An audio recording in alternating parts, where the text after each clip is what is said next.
Hello guys, চলে আসলাম একটা নতুন ভিডিও নিয়ে। তো আজকে ছিল সানডে, তাই আমরা সানডে ফান্ডে করতে বেরিয়ে গেছিলাম ইকো পার্কের দিকে। তো ইকো পার্কে আমরা ফার্স্টে বিধাননগরে গেলাম, ওখান থেকে বাস চেঞ্জ করে তারপর আমরা চলে গেলাম ইকো পার্ক। ইকো পার্কে গিয়ে বুঝলাম যে কতটা পরিমাণে রোদ। আমাদের এই জায়গাটা তো রোদই বলতে গেলে সেদিনকার কমই ছিল, কিন্তু ইকো পার্কে খুবই রোদ ছিল।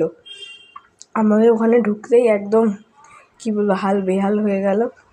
এবার তারপরে সাইট সিনগুলো আমরা এমনি দেখছিলাম।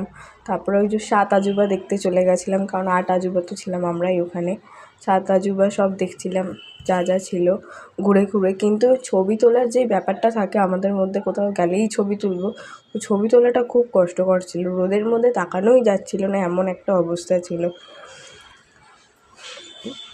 এমনি এখানে চারিদিক ঘুরছিলাম ফিরছিলাম। তারপর আমরা মাঝখানে চাউমিনও খেয়েছিলাম, কিন্তু চাউমিনটা এতই খিদে পেয়ে গেছিলো আমাদের যে চাউমিনটা তোমাদের দেখানো হয়নি। তারপর